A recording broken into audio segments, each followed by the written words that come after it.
ሰላም ጤና ይስጥልን ተመልካቾቻችን ከአንከር ሚዲያ ዝግጅት ክፍል ያክብሮት ሰላምታችንን እናቀርባለን። በተለያዩ የአማራ ቀጠናዎች የፋኖ ተጋድሎዎች የተካሄዱባቸው አውደ ውጊያዎች መኖራቸውን የሚገልጹ መረጃዎች ለአንከር ሚዲያ ደርሰውታል። ከፍተኛ ቁጥር ያለው የአገዛዙ ሰራዊት በአማራ ፋኖ ብሔራዊ ንቅናቄ አፋብን በኩል የወጣውን የምህረት አዋጅ ተከትሎ እጃቸውን በመስጠት ላይ መሆናቸው ተመልክቷል። በተለያዩ ቦታዎች እየተደረጉ ባሉ ውጊያዎችም በአገዛዙ ሰራዊት ላይ የሚደርሰው ሰብአዊና ቁሳዊ ኪሳራ እንደዚሁ በከፍተኛ ደረጃ እየተመዘገበ እንዳለ ነው በመናገኛቸው መረጃዎች ላይ ተመለከተው። በተያያዘ ዜና የኦሮሞ ነጻነት ሰራዊት አዲስ አበባ አቅራቢያ የምትገኝን አንድ ቁልፍ ቦታ በቁጥጥሩ ስር ማድረጉ ተመልክቷል። በርካታ የስርዓቱን ታጣቂዎች መግደሉንም ነው ያገኘነው መረጃ የሚያመለክተው። በሌላ በኩል በኢትዮጵያ በተለያዩ አካባቢዎች ያለው ውጥረት እንደቀጠለ ነው። የአብይ አህመድ ሰራዊት ወደ ሰሜን ኢትዮጵያ የሚያደርገውን ጉዞ አጠናክሮ ቀጥሏል። ከፍተኛ ቁጥር ያለው ሰራዊትና የጦር መሳሪያ ወደ ሰሜኑ የኢትዮጵያ ክፍል እየተጓጓዘ እንዳለ ተመልክቷል። ህወሓትም መግለጫ አውጥቷል። መግለጫው ጦርነቱ አይቀሬ መሆኑን በመግለጽ ለትግራይና ለኢትዮጵያ ህዝብ ጥሪ ያደረገበት መግለጫ ነው ያወጣው። ይህ በእንዲህ እንዳለም ዓለም አቀፉ የግጭት ተንታኝ ቡድን አይሲጂ ጦርነቱ አይቀሬ ነው ሲል አንድ ጥናታዊ ሪፖርት አውጥቷል።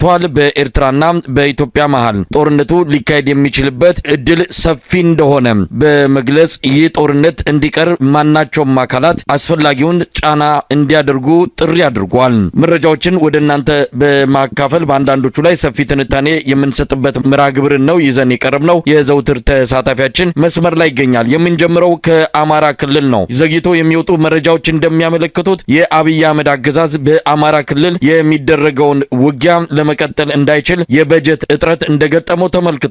ይህንን የበጀት እጥረት ለመቅረፍ ማህበረሰቡ በየቤቱ እንዲያዋጣና ነጋዴዎች በከፍተኛ መጠን መዋጮ እንዲያደርጉ አስገዳጅ መመሪያ መተላለፉን ነው የሰማነው። ጦርነቱን ተሸከሙት ብለዋል የአብይ ጄኔራሎች ሰሞኑን ወደ ታች ባወረዱት መመሪያ ላይ። እስቲ ከአማራ ክልሉ ወቅታዊ ሁኔታ እንጀምር። ምን አለ? አዳዲስ ውጊያዎች፣ አዳዲስ ክስተቶች እየተስተናገዱ ነው። እስቲ መረጃዎችን አካፍለን። አመሰግናለሁ መሳይ። የአማራ ፋኖ ብሔራዊ ንቅናቄ አፋብን ሸዋ ጠቅላይ ግዛት እዝ በአገዛዙ ኃይሎች ላይ የተቀናጀ ጥቃት መፈጸሙን አጠናክሮ የቀጠለ ሲሆን በዛሬው ዕለት የአጼ አምደ ጽዮን ኮር አካል የሆነው አጼ ዳዊት ክፍለ ጦር በመራቤቴ አውራጃ ሬማ ከተማ መሽጎ በነበረው የብልጽግናው ወይም የአገዛዙ ሰራዊት ላይ ወታደራዊ ኢላማ በማድረግ በከበባ ጥቃት ማድረሱን ክፍለ ጦሩ በላከው የግንባር መረጃ አስታውቋል። ከንጋቱ 12 ሰዓት ላይ መነሻውን ከሬማ ከተማ በማድረግ ወደ ማጀቴ ቀበሌ ተንቀሳቀሰ ሲሆን ልዩ ቦታው ቻይና ካምፕ በተባለ ቦታ ላይ የአጼ አምደ ጽዮን ኮር ከፍተኛ ጥቃት ፈጽሞበት መፍረሱን ለማወቅ ተችሏል። የክፍለ ጦሩ ሻለቆች በሰሩት አስደማሚ የቅንጅት ኦፕሬሽን የአገዛዙ ወታደሮች በውጊያ ወቅት የመፍረስ አደጋ ገጥሞት መበታተኑን ለማወቅ ተችሏል። የዙ 23 ድብደባ ሽፋን በመስጠት ሙትና ቁስለኛውን ይዞ ሬማ ከተማ መግባቱን መረጃዎች አረጋግጠዋል። ይህ በእንዲህ እንዳለ የአማራ ፋኖ ብሔራዊ ንቅናቄ አፋብን ያወጣውን የምህረት አዋጅ ተከትሎ በርካታ ወታደሮች ጥሪውን ተቀብለው በተለየ ሁኔታ በርካታ የአገዛዙ ጦር ወደ ፋኖ የጦር ካምፖች እየተመመ እንደሚገኝ ለማወቅ ተችሏል። ይሄ እንግዲህ ሰሞኑ በርካታ የብልጽግና ወታደሮች በአማራ ፋኖ ብሔራዊ ንቅናቄ ሸዋ ጠቅላይ ግዛት እዝ በየኮሮቹ ስር ባሉ የክፍለ ጦር አሃዶች ውስጥ በየቦታው ከነሙሉ ትጥቁ እዙን እየተቀላቀለ እንደሚገኝ፣ በተለይ ደግሞ በሰሜን ወሎ የጠነከረ የእጅ መስጠት ሂደት እየተፈጸመ እንደሆነ ለማወቅ ተችሏል። ወደ ወታደራዊ ውጊያዎች ስንመለስ በምዕራብ ጎጃም ዞን ደጋዳሞት ወረዳ ፈረስ ቤት ከተማ በርካታ የአገዛዙ ወታደሮች ሙትና ቁስለኛ የተደረጉበት ውጊያ መደረጉን፣ ውጊያው ለተከታታይ 5 ሰዓታት የዘለቀ ሲሆን የአገዛዙ ኃይል ከአየር መቃወሚያና ሞርተር ጀምሮ በሌሎች ከባባድ መሳሪያዎች ታግዞ ራሱን ለመከላከል ሙከራ ያደረገ ቢሆንም ከወደ ፋኖ የተወሰደበትን የከበባና የቆረጣ ማጥቃት መቋቋም አቅቶት ሙትና ቁስለኛውን ማንሳት በማይችልበት ደረጃ መሽመድመዱን የመረብ ሚዲያም የጦር ግንባር ዘጋቢዎች ለማረጋገጥ ችለዋል። የብልጽግና ሰራዊት ስልጣኑን ለማራዘም ሲል የደሃ ልጆችን አስገድዶ የለብለብ ወታደራዊ ስልጠና በመስጠት በአማራ ህዝብ ላይ የዘር ጭፍጨፋ እንዲፈጸም ለማድረግ ሰራዊቱን ያሰማራ ሲሆን በዚሁ የቀጠለው ውጊያ በተመሳሳይ ፋኖ በህዝብ ላይ የተቃጣውን የህልውና አደጋ ለመቀልበስ አገዛዙ ያሰማራቸው ወታደሮች በደፈጣና በጨበጣ እንዲሁም በከበባና በቆረጣ በመደምሰስ ህዝቡን ከአገዛዙ ጥቃት መከላከል መቻሉን አስታውቋል። በሌላ ዜና በሰሜን ጎንደር ጠገዴ ወረዳ ሸምበቆ በተባለ ቦታ በተፈጸመ ጥቃት ከጎንደር ወደ ዳንሻ ሲጓዝ በነበረ የአገዛዙ የጦር ተሽከርካሪ ላይ ከፍተኛ ጉዳት በማድረስ በተሽከርካሪው ላይ የነበሩ የአገዛዙን ጦር መምታታቸውና ተሽከርካሪዋንም ማቃጠላቸውን ለማወቅ ተችሏል። እንዲሁም በዛው በቅርብ አካባቢ አርማጭሆ ወረዳ አሸሬ ከተማ ላይ በተሽከርካሪ ሲጓዝ በነበረ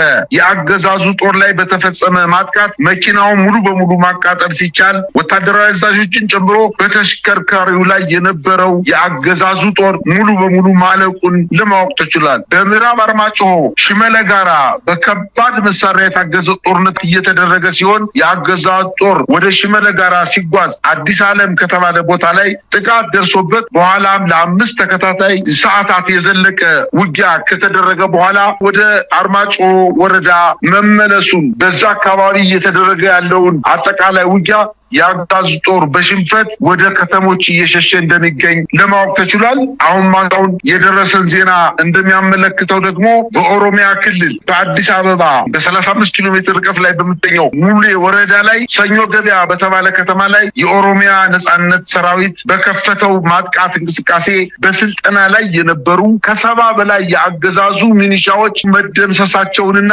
የኦሮሞ ነጻነት ሰራዊት ከተማዋን መቆጣጠሩን ከሰሞኑ በርካታ ከተሞችን አካባቢዎችን እየተቆጣጠረ እንደሚገኝና በአንዳንድ ቦታዎችም ላይ የትራንስፖርት አገልግሎት መቋረጡን በተለይ በሰሞኑ በዝዋይ ዱግዳ በሚባለው ወረዳ ላይ በርካታ የሚኒሻና የአድማ ብተና አባላትን ከገደለ በኋላ አሁንም ዝዋይ ዱግዳ የሚባለው ወረዳ በኦሮሞ ነጻነት ሰራዊት እጅ መግባቱን አሁን ደግሞ ምዕራብ አዲስ አበባ በኩል ወደ ጎጃም መውጫ አካባቢ በሚገኘው የኦሮሚያ ክልል ውስጥ ሰኞ ገበያ በምትባለው ከተማ ላይ በድንገት ያልታሰበ ጥቃት ተፈጽሞ ከተማዋን ከመቆጣጠራቸው በተጨማሪ አሁን ወደ አዲስ አበባ እያደረገ ያለው እንቅስቃሴ እየጨመረ መምጣቱን ለማወቅ ተችሏል። እንግዲህ በአለፉት 2 ቀናት በአማራና በኦሮሚያ ክልሎች የተደረጉ ውጊያዎችን የተመለከቱ መረጃዎችን ነው ያካፈልከን። የኦሮሞ ነጻነት ሰራዊት አዲስ አበባ አቅራቢያ አድፍጧል።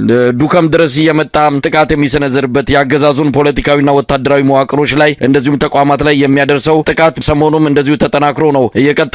አብይ አህመድ አማትሮ ወደ ሰሜን ጦርነት ሊያፈነዳ እየተዘጋጀን ያለው የቆጡን አውርድ ብላ የብብቷን ጣለች የሚለው ተረት የአብይ አህመድ አገዛዝን በሚገባ የሚገልጽ ይሆናል። ስለ አሰብና ቀይ ባህር ወደብ እንደነዚህ አይነት አጀንዳዎችን እያቀነቀነና ለዚህም ጦሩን እያሰለፈ ባለበት ሰዓት አፍንጫው ስር የኦሮሞ ነጻነት ሰራዊት እንደዚሁም ፋኖች በሰሜን ሸዋ በኩል ወደ ሞጆ አቅራቢያ አንዳንድ ቦታዎች ላይ ውጊያ ማድረጋቸው ምናልባትም አገዛዙ ወደ ላይ ሲያስብ ከስሩ ወንበሩን የሚነቀንቅ ኃይል ሰተት ብሎ ወደ አዲስ አበባ ሊገባ የሚችልበት እድል እንዳለ ትልቅ ምልክት አድርጎ መውሰድም ይቻላል። በሌላ በኩል የአማራ ክልሉን ጦርነት መቀጠል እንዳልቻለ ምልክቶችን እያየን ነው። ሰሞኑን የሰበሰባቸው የጸጥታ መዋቅር አመራር አባላትን ህብረተሰቡ ገንዘብ እንዲያዋጣ ጦርነቱን ለመቀጠል የሚያስችል በጀት እንደሌለ፣ በጀቱ ተጠናቋል፣ አብቅቷል፣ ከዚህ በኋላ ህብረተሰቡ ካላዋጣ በስተቀር የክልሉን ሰላምና ጸጥታ ማስከበር አንችልም፣ ትተን እንወጣለን የሚል ማስፈራሪያ ጭምር በአብይ አህመድ ጀነራሎች ሲነገር እንደነበረን የሰማ ነው። ነጋዴዎች ላይ ሰራተኛው ላይ ሳይቀር ከፍተኛ መጠን ያለው መዋጮ እንዲሰበሰብ ነው መመሪያ እየወረደ ያለው። እንግዲህ የአማራ ህዝብ የሚሞትበትን ጦርነት በራሱ ገንዘብ ጥይት እንዲገዛበትና መሳሪያ እንዲገዛበት እንዲያደርግ ነው እየተፈረደበት የሚገኘው። ከዚህ በላይ ጭካኔም የለም። ሰሞኑን በሽንፈት ብዙ ኪሳራ ያስተናገደው የአብይ አህመድ ሰራዊት በተስፋ መቁረጥ የገበሬዎች ቤት ውስጥ በመግባት ወታደሮቹ እህል እያወጡ የሚደፉበት፣ ሴቶችን የሚደፍሩበት እንዲህ አይነቱ ክስተት ኢትዮጵያውያንን በእጅጉን አሳዝኗል። በተለይ በቪዲዮ ባይቀረጽም ሴቶች፣ እናቶች፣ ህጻናቱ ሳይቀር በአገዛዙ ሰራዊት መደፈራቸውን ነው ያገኘነው ሪፖርት የሚያመለክተው። ነገር ግን ራሳቸው እየቀረጹ የገበሬውን እህል እያፈሰሱና መሬት ላይ እየደፉ የሚታይበት ቪዲዮ በከፍተኛ ደረጃ ህብረተሰቡን ያሳዘነ ጉዳይ ሆኗል። ምንድን ነው ማለት የሚቻለው? እነዚህን ነገሮች ተመልክተን አገዛዙ አማራ ክልል ላይ በተስፋ መቁረጥ እየወሰዳቸው ያለው የጭካኔ እርምጃዎች እንደዚሁም መዋጮ ህብረተሰቡ እንዲያዋጣ ያስተላለፈው አስገዳጅ መመሪያ በራሱ ህብረተሰቡን ለበለጠ ቁጣ እንደሚዳርግ ነው የሚጠበቀው። ምን ማለት ይቻላል? መሳይ አንድ አገዛዙ እኮ ዛሬ አይደለም የአማራን ህዝብ